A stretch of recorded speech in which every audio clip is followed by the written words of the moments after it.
মনৰ কথা এই চেনেলত আকবৰ আৰু বীৰবলৰ যি কাহিনী প্ৰস্তুত কৰি থকা হৈ আছে তাৰে এইটো পঞ্চমটো খণ্ডলৈ আপোনাক স্বাগতম। দুজন পালোৱানৰ মাজত হোৱা বিতৰ্কৰ নিষ্পত্তি বীৰবলে কিদৰে নিজৰ বুদ্ধিৰ দ্বাৰা কৰিলে এই কাহিনীটোত আহকচোন আমি সকলোৱে চাওঁ। কাহিনীটোৰ নাম বীৰবলৰ বিচাৰ। সম্ৰাট আকবৰৰ ৰাজ্যত দুজন পালোৱান আছিল। দুইজনৰ গাত আছিল প্ৰচণ্ড শক্তি। কোনেও কাৰো ওচৰত সেও নামানে। এদিন দুয়ো বাজি মাৰিলে যে দুয়ো মল্লযুঁজ যুঁজিব। যিজনে মল্লযুঁজত জিকিব তেওঁ পৰাজিতজনৰ গাৰ পৰা এখেৰ মাংস কাটি নিব পাৰিব। বহু সময় ধৰি দুয়ো মল্লযুঁজ যুঁজিলে। শেষত এজন হাৰিল। তেতিয়া বিজয়ীজনে পৰাজিতজনৰ এখেৰ মাংস খুজিলে।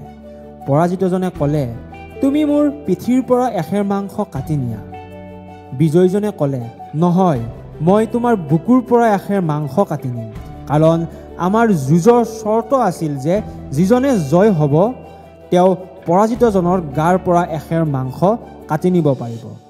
পৰাজিতজনে ক'লে, বুকুৰ পৰা এখেৰ মাংস কাটি নিলে মোৰ দেখোন মৃত্যু হ'ব পাৰে, গতিকে মই বুকুৰ পৰা মাংস কাটিব নিদিওঁ।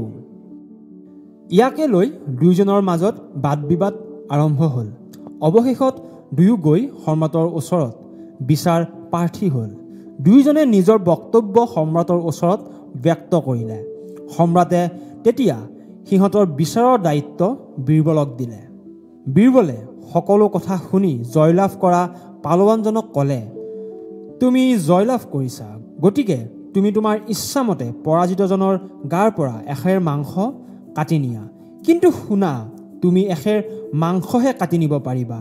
এখেৰৰ পৰা তুমি অলপো যদি বেছি নিয়া তোমাক শাস্তি দিয়া হ'ব, আৰু অকল মাংসহে কাটি নিব পাৰিবা। মাংস কাটোতে যাতে এক টোপো তেজ নোলায় তালৈও তুমি লক্ষ্য ৰাখিব লাগিব। ইয়াৰ ব্যতিক্ৰম হ'লে তুমি ওলোটাই উপযুক্ত শাস্তি পাবা। বীৰবলৰ কথা শুনি জয়লাভ কৰা পালোৱানজনে ভাবিলে, এইটো কেনেকৈ সম্ভৱ, এইটো অসম্ভৱ।